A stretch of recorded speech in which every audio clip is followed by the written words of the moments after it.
அனைவருக்கும் வணக்கம். நான் டாக்டர் கங்கா செல்வகுமார். இன்னைக்கு ஒரு குழந்தைகளை பற்றின ஒரு வீடியோ. குழந்தைகள் பொதுவாக அவங்களோட பிரெயின் ஒரு அற்புதமான சக்தி படைத்தது. குழந்தைகளை பார்த்தீங்கன்னா வளர்ந்துட்டு வரும்போதே பேரண்ட்ஸை பார்த்தா ஒரு ஒரு சின்ன சின்ன ஹேபிட்ஸா கத்துக்க ஆரம்பிப்பாங்க. இன்னைக்கு நம்ம பார்க்க போற டாபிக் பார்த்தீங்கன்னா பெட் வெட்டிங்னு சொல்லுவோம். அதாவது சில குழந்தைகள் இரவு நேரங்கள்ல சிறுநீர் கழிச்சிடுறாங்க பெட்ல. இது காரணங்கள் என்னென்ன, ஏன் அப்படி இந்த மாதிரி ப்ராப்ளம் இருக்குங்கிறத நம்ம பார்க்குறோம்.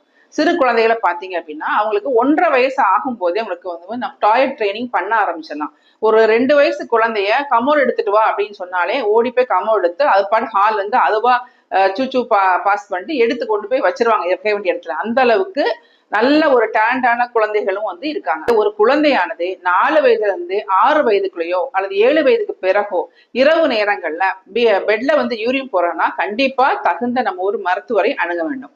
முதல்ல பாத்தீங்க அப்படின்னா அவங்களுக்கு பூச்சிக்கடி, அதாவது ஆனஸை சுத்தி பின்வாம்னு சொல்லுவோம். சின்ன சின்ன பூச்சிகள் ஆகும்போது அவங்களுக்கு அறியாமலே அவங்க யூரினை கழிச்சிடுறாங்க. இன்னொன்று நல்லா தூங்கிட்டு இருக்கும் போது அவங்களுக்கு டீப் ஸ்லீப் ஆகும்போது பிளாடர் கண்ட்ரோல் இல்லாமலே அவங்க யூரின் பாஸ் பண்ணிடுவாங்க.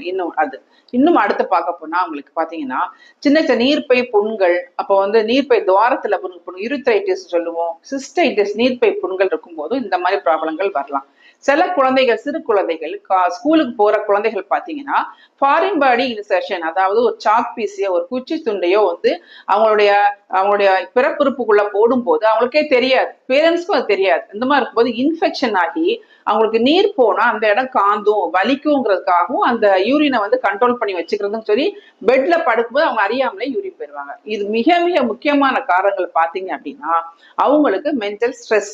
குழந்தைகளுக்கு என்ன ஸ்ட்ரெஸ் நம்ம யோசிப்போம். பொதுவா ஸ்ட்ரெஸ்ன்னு சொல்லி பாத்தீங்க அப்படின்னா அவங்களுக்கு சிப்ளிங்ஸ், அதாவது இப்போ 2 வயசுல ஒரு குழந்தை இருக்கும் போதே ஒரு மதர் கன்சீவ் ஆகும்போது அந்த 2 வயது குழந்தைக்கு நம்ம அம்மா நம்மள அதிகமா தூக்கல, நம்ம கேர் பண்ணிக்கல அப்படிங்கிற ஒரு ஏக்கம் ஒரு மனசுல இருக்கும் போதும் அந்த பொண்ணுக்கு ஸ்ட்ரெஸ்னாலையும் அந்த யூரின் ஈஸியா பிளட்ல போயிடலாம்.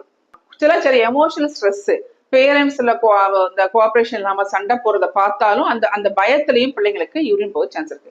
பொதுவாக குழந்தைகளுக்கு 6 வயதுக்கு பிறகோ 7 வயதுக்கு பிறகோ ஒரு குழந்தை நைட்டு இரவு யூரின் போற பழக்கம் இருந்துச்சுன்னா அவங்கள தூங்குறதுக்கு முன்னால கண்டிப்பா அவங்களை எழுப்பி அவங்கள பாத்ரூம் போக வச்சுட்டு பேரண்ட்ஸ் படுக்கணும்.